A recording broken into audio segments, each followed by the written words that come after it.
महामारी से निपटने के लिए भले ही अभी किसी भी वैक्सीन को केंद्र सरकार की ओर से मंजूरी नहीं मिली है, लेकिन 30 करोड़ लोगों को वैक्सीन दिए जाने की तैयारी की जा रही है। तो वैक्सीन को लेकर क्या हैं तैयारियां और सबसे पहले किसको मिलेगी वैक्सीन, बताते हैं इस खास रिपोर्ट में। यूं तो हर देशवासी को महामारी से बचाव के लिए टीका लगाए जाने की योजना है, लेकिन सबसे पहले 30 करोड़ लोगों को टीका लगाया जाएगा। प्राथमिकता के आधार पर सबसे पहले हेल्थ वर्कर्स, फ्रंटलाइन वर्कर्स और सीनियर सिटीजन्स को वैक्सीन देने की तैयारी है। वैक्सीनेशन के लिए नीति आयोग की तरफ से सुझाए गए प्लान्स के तहत चुनावों में जिस तरह से पोलिंग बूथ बनाए जाते हैं, वैसे ही वैक्सीन बूथ बनाकर लोगों को वैक्सीन मुहैया कराई जाएगी।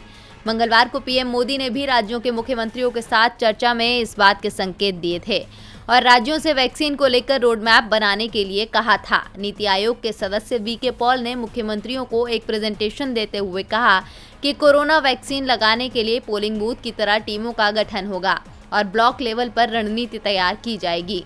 सरकारी और निजी डॉक्टरों को इस अभियान में विशेष जिम्मेदारी दी जाएगी। इसके अलावा जन भागीदारी के लिए भी प्रयास किए जाएंगे और उन्हें उचित प्रशिक्षण दिया जाएगा। स्वास्थ्य मंत्रालय के सचिव राजेश भूषण ने एक प्रेजेंटेशन में 4 राज्यों दिल्ली, महाराष्ट्र, केरल और राजस्थान को इसके लिए विशेष तैयारी करने को कहा है, क्योंकि पिछले एक सप्ताह में इन राज्यों में हाई पॉजिटिविटी रेट सबसे बड़ी चिंता बनता जा रहा है। प्रेजेंटेशन में बताया गया कि दिल्ली में पिछले एक सप्ताह में औसतन 111 लोगों की जान जा रही है, जबकि राजस्थान, जो अब तक अच्छा प्रदर्शन कर रहा था, वहां पिछले सप्ताह से 21% पॉजिटिव केस रिपोर्ट कर रहा था।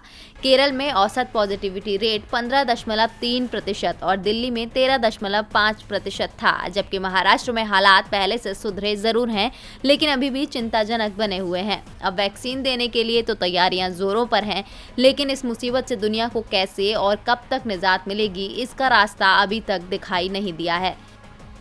डीवी लाइव की रिपोर्ट।